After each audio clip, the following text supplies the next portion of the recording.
آ گئے، جنگ جمل ہوئی، صفین ہوئی، جنگ نہروان ہوئی۔ اب ان جنگوں میں جو امیر المومنین علیہ السلام کے ساتھ تھے وہ شیعہ علی کہلاتے تھے، علی کا گروہ وہ سارے تھے۔ یہ جو آج سنی ہیں، خود شاہ عبدالعزیز رحمۃ اللہ نے آپ کے رد میں بڑی زبردست کتاب لکھی ہے تحفہ اثنا عشریہ، اس میں وہ کہتے ہیں یار شیعہ اولا تو ہم ہیں، پہلے شیعہ ہم ہیں جو کہتے تھے پہلے خلیفے بھی ٹھیک ہیں مگر اس دور میں حق حضرت امیر المومنین کا ہے اور حق ان کے ساتھ ہے۔ وہ اپنے آپ کو کہتے ہیں ہم مخلص شیعہ ہیں۔ دوسرے شیعہ تھے جو تفضیلی تھے، جو کہتے تھے کہ نہیں امیر المومنین پہلوں سے افضل ہیں، برتر ہیں، وہ بھی گروہ میں آپ کے شامل تھے۔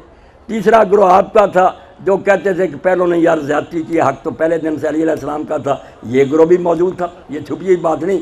اور یہ غالی حضرات جو ہیں جو کہتے تھے کہ تو ہی خدا ہے، تو صرف پردہ رکھنا، یہ بھی موجود تھے۔ آپ کو ان سب سے نپٹنا پڑتا تھا۔ یہ سارے اس وقت شیعہ علی تھے۔ اب بعد میں کوئی اہل سنت کہلانے لگا، کوئی آپ شیعہ کہلانے لگے، ورنہ کوئی سچا مسلمان اس وقت ایسا نہیں تھا جو علی کا شیعہ نہ ہو۔ علی کا شیعہ ہو بغیر وہ صحیح اسلام پر نہیں رہ سکتا۔ اس لیے سارے مسلمان اس وقت ایک ہی نام کے تھے کہ یہ حضرت علی کے پیرو ہیں، یہ ان کے ساتھی ہیں، ان کے شیعہ ہیں۔ بعد میں کوئی اہل سنت کہلایا تو آپ شیعہ کہلانے لگے، کوئی بات نہیں، نام سب پیارے پیارے ہیں، اچھے ہیں، خوشی کی بات ہے، مگر ہونا وہ چاہیے جو امام ابی عبداللہ جعفر صادق علیہ السلام فرماتے ہیں۔ سن لیں محفلیں، نعرے، یہ باتیں نہیں آل محمد کو خوش کر سکتی۔ امام فرماتے ہیں کونوا دعاۃ للناس بخیرکم بغیر السنتکم، لوگوں کو دین کی طرف بلاؤ تو زبانوں سے دعوت دینے کی ضرورت نہیں، نہ سیمینار چاہیے نہ تقریریں چاہیے، اپنے اچھے عملوں سے ان کو دعوت، اچھے عمل دکھاؤ تاکہ دوسرے گروہ خود ہی فیصلہ کرے کہ ہم سے یار ان کے پاس سودا اچھا ہے۔ یا اگر حال یہ ہو کہ آپ نام ان کا لیں اور ان کی وجہ سے آپ زندہ، یقین جانیں غیر مسلم سب جانتے ہیں کہ اگر حسین علیہ السلام کی شہادت کا سہارا آپ کو نہ ملتا شیعت مر چکی ہوتی۔ یہ مسئلے نہیں زندہ رکھ سکتے تھے، یہ اختلاف بڑے بڑے فرقے پیدا ہوئے، مٹ گئے ان کے نام۔ آپ اسی لیے باقی ہیں کہ حضرت حسین علیہ السلام کا آپ تذکرہ کرتے ہیں۔ اس لیے شہادت امام حسین علیہ السلام واقعی آپ کی حیات کا سامان ہے، مگر دیکھنا تو یہ چاہیے کہ آپ کو شمر کا خنجر تو یاد ہے کہ شمر نامراد نے امام علیہ السلام کو زخمی کیا، مگر حسین علیہ السلام کا سجدہ آپ بھول گئے۔ صحیح بات ہے، سوچیں کہ کتنے آپ میں سے جب اذان ہوتی ہے حی علی الصلاۃ، حی علی الفلاح، حی علی خیر العمل، آپ تو حی علی خیر العمل بھی کہتے ہیں کہ سب سے بہتر کام جو ہے اس کے لیے آتے ہیں، سب سے بہتر کام کے لیے بلایا جاتا ہے، مسجد ویران ہے۔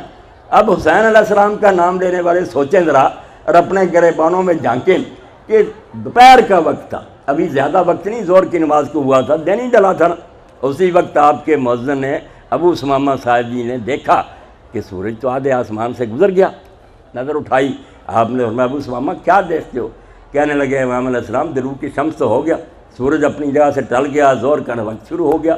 تو آپ نے فرمایا اللہ تجھے سچے نمازیوں میں لکھے جو اس قیامت کے منظر میں بھی نماز کو یاد رکھتا۔ اور اس وقت کہا کہ ان لوگوں سے کہو کہ ذرا رک جائیں، نماز تو پڑھنے دیں۔ ظالموں میں یہ بھی موقع نہیں دیا۔ آپ نے 2 آدمی اپنے سامنے کھڑے کیے، جو 5-6 بچے تھے ان کو پیچھے کھڑا کیا، نماز شروع کی، اور جو سامنے کھڑے تھے حفاظت کے لیے ان میں سے ایک دوران نماز ہی شہید ہو گئے، ایک زخمی ہو کر بعد میں اجازت مانگی کہ امام علیہ السلام ہمیں اجازت دو کہ بجائے اب یہاں مرنے کے میں میدان جنگ میں شہید ہو جاؤں۔ اب ذکر ان کا کریں، نماز نہ پڑھیں، خدا کے لیے سوچیں، یہ پھر امام علیہ السلام کے ساتھ کوئی تعلق ہے؟ میں نے پڑھا امام زین العابدین علیہ السلام فرماتے ہیں کہ جب شام کا سفر ہوا میری پھوپھی سیدہ زینب سلام اللہ علیہ اس قید میں محبوسی کی حالت میں اونٹ پر ہیں، مگر فرماتے ہیں امام علیہ السلام میں نے سارے سفر میں اپنی پھوپھی کو نماز تہجد قضا کرتے نہیں دیکھا۔ اس وقت بھی وہ نوافل ادا کرتی تھیں، 5 نمازیں فرض تو گزاری، مکتوبہ تہجد کی نماز۔ اب ہم سیدہ زینب کو یاد کریں اور نماز کی پرواہ نہ کریں۔ اس لیے اللہ کے بندو جو امام علیہ السلام نے فرمایا نا کہ لوگوں کو زبانوں سے دعوت نہ دو، اچھے اعمال کے ذریعہ دعوت دو۔ پھر وہ سوچتے ہیں کہ ہماری نسبت یار شیعوں میں کیا فرق ہے؟ اگر دیکھیں کہ نہیں باتیں کوئی ان میں عمل نہیں، لے جاؤ منکم الاجتہاد والصدق والورع۔ امام صادق علیہ السلام فرماتے ہیں لوگوں کو تمہیں نظر آنا چاہیے کہ یہ سچے لوگ ہیں، پرہیزگار ہیں، عبادت کے شوقین ہیں، یہ منظر نظر آئے، آپ کو مناظروں کی پھر ضرورت نہیں، بحثوں کی ضرورت نہیں، گروہ در گروہ لوگ آئے. اور اگر نظر آئے کہ نہیں صرف الٹ بازی ہے، عمل وغیرہ کچھ نہیں، تو اس سے کام نہیں چلے گا. چمن میں تلخ نوائی میری گوارا کر، کہ زہر بھی کبھی کرتا کار تیری آتی. کبھی کڑوی باتیں بھی سننی پڑتی ہیں، اور انہوں نے میرا اور آپ کا نفع ہوتا ہے کہ جو ائمہ اہل بیت علیہ السلام نے ہمیں دین دیا ہے اس کو اپنے پلے باندھیں، اس کے مطابق عمل کریں. امام محمد ابن اسحاق سب سے پہلے سیرت نگار ہیں، وہ لکھتے ہیں کہ مدینہ شریف میں 100 گرانہ تھا مسکینوں اور غریبوں کا، جنہیں یہ خبر ہی نہیں تھی کہ ہمارے سوتے کون ہے جو تھیلیاں آٹے کی، چینی کی اور دوسری ضروریات کی ہمارے گھروں میں چھوڑ جاتا، پتہ نہیں چلا. ایک موقع آیا کہ وہ سلسلہ رک گیا، تو لوگوں نے کہا یار مدینہ شریف میں کوئی حادثہ ہوا، تو پتہ چلا کہ امام زین العابدین علیہ السلام کا انتقال ہو گیا. پھر لوگوں کو پتہ چلا کہ وہ خفیہ طریقے سے غریبوں کی امداد کرنے والا سید سجاد تھا علیہ السلام، جو سوئے لوگوں کے گھروں میں یہ چیزیں پہنچا دیتا تھا. اس لیے عمل ہونا چاہیے، ہمارے کردار میں کوئی روشنی اور نور نظر آنا چاہیے. پھر فکر نہ کریں، کوئی شیعوں کو برا نہیں کہے گا اور نہ یہ نام برا ہے، مگر اگر نام شیعہ ہو کہ ہم پیروں علی علیہ السلام کے. مفتی جعفر حسین مجتہد سر لکھتے ہیں اپنے شرح نظر و بلاغہ میں کہ امیر المومنین علیہ السلام کو ملنے کے لیے کچھ لوگ آئے. آپ نے اپنے خادم کمبر کے ذریعے پوچھا کہ پتہ کرو کون ہے. انہوں نے کہا ہم آپ کے شیعہ ہیں، ملنے چاہتے ہیں. آپ نے جھروکے میں سے دیکھ کر کہا کہ یہ میرے شیعہ نہیں ہیں، نہ ان کے ماتھوں پر سجدے کے نشان ہیں، نہ ان کے پیٹ فاقوں سے روزے رکھ کر پچکے ہوئے ہیں. یہ کون سے شیعہ جو مجھے ملنے کے لیے آ گئے؟ اس لیے سنی بنے ہوئے ہیں، پلے ان کے بھی کچھ نہیں. غیر مسلم ہمیں ذلیل و رسوا کر رہے ہیں بلا وجہ نہیں ہے. اللہ نے وعدہ کیا وَأَنْتُمْ رَأَوْنَ إِن كُنتُم مُؤْمِنِينَ، مومن ہوگے تو پھر تم دنیا میں غالب رہو گے. کئی پوچھتے ہیں کہ ہم غالب کوئی نہیں. میں نے کہا اللہ کہتا ہے کہ مومن ہوگے تو غالب ہو. جب مومن نہیں ہے اللہ کیوں مدد کرے؟ فضائے بدر پیدا کر، فرشتے تیری نصرت کو اتر سکتے ہیں گردوں سے کتار اندر کتارا. وہ فرشتے ریٹائر نہیں ہو گئے، نہ تھک گئے ہیں، اسی طرح لڑ رہے ہیں، اسی طرح بیج لگائے ہوئے ہیں. وہ لشکر آسمانوں پر آمادہ ہیں، مگر کوئی بدر جیسے آدمی تو لائے پھر ہی مدد کے لیے اترے، ورنہ کیوں اترے؟ خام اللہ پارٹی کیوں بنے کہ جب یہود نصارہ کے بھی کرتوت دیں ان سے بھی ہمارے کرتوت برے ہوں. تم مسلمان ہو جنہیں دیکھ کے شرمائے یہود. تو ایسے مسلمانوں کی خدا کیوں مدد کرے؟ یہ دور بڑا بابرکت سمجھنا چاہیے. بچہ بھی گیا ایران کا دورہ کیا، میرا ہی شاگرد ہے، ماشاءاللہ پھر کر آیا، بتائے حالات رسالوں اخباروں سے پڑھتے ہیں. شیعہ سنیت کوئی شے نہیں. جو اسلامی انقلاب وہاں آیا اس سے ساری دنیا کے ایمان والے لوگ خواہ کسی گروہ سے تعلق رکھتے تھے، ان کو مسرت ہوئی، خوشی ہوئی کہ کم از کم ایک علاقہ تو ہے جہاں اللہ کے رسول کے دین کو نافذ کرنے کا عزم کیا گیا.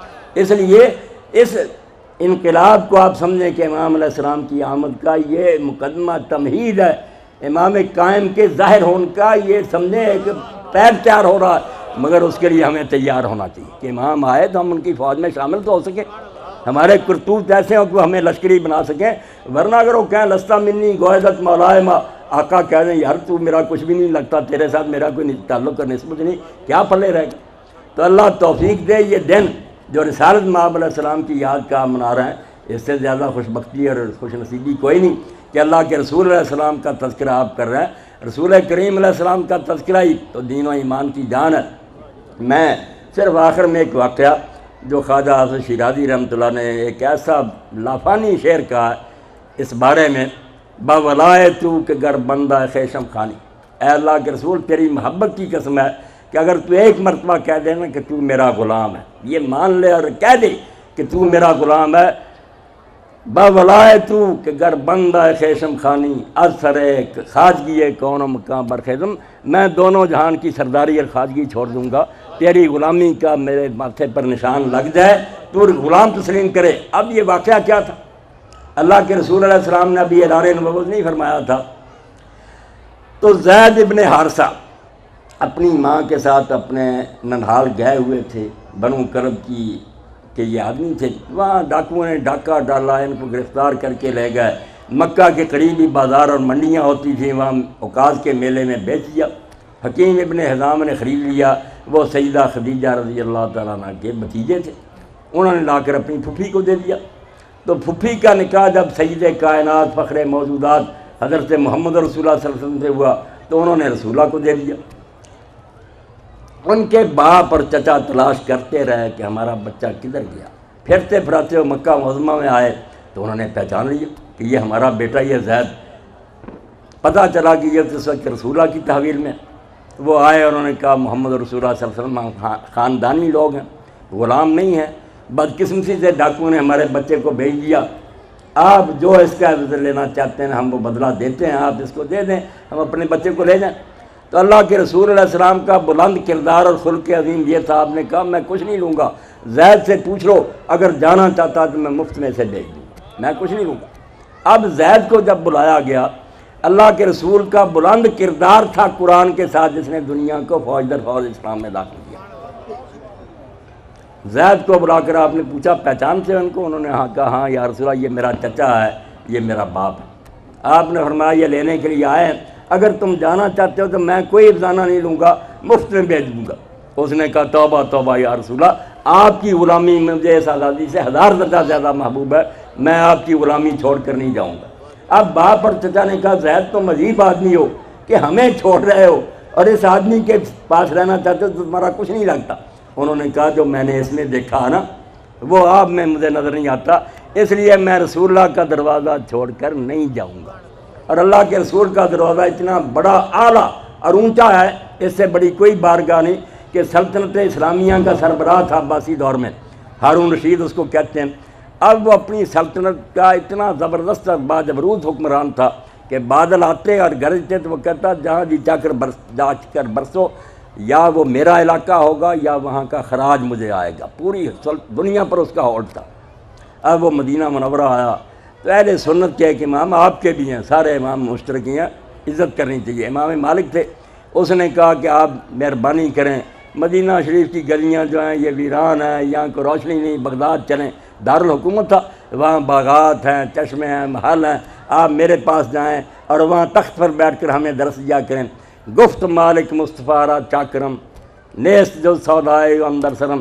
امام مالک نے جواب دیا کہ ہارون تو اپنی سلطنت پر ناز کرتا ہے, میں رسول اللہ کا خادم ہوں اور میرے دماغ میں محمد رسول اللہ کی محبت کے سوا کچھ نہیں ہے.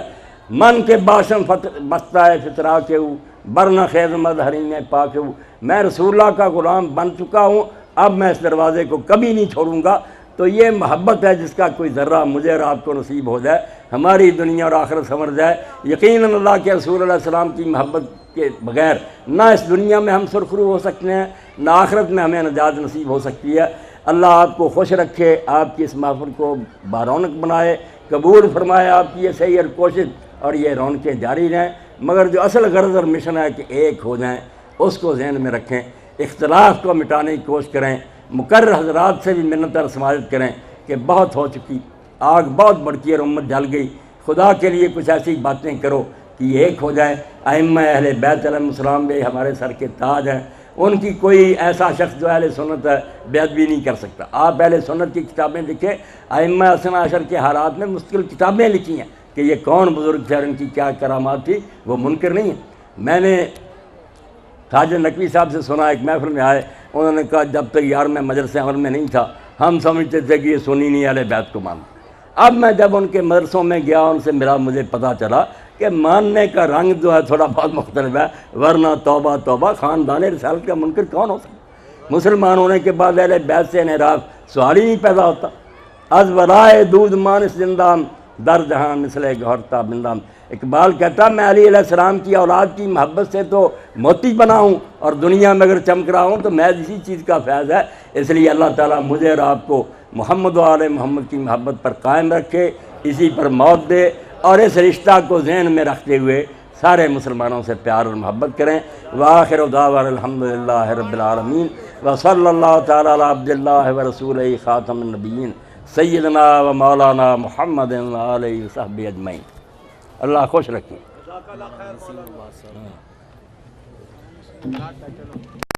جو ہے اس کا مطلب یہ ہے کہ اس کو کمانے میں بھی کوئی پابندی نہیں ہے, کما سکتے ہیں, حلال ذریعے سے کما سکتے ہیں, لیکن حلال ذریعے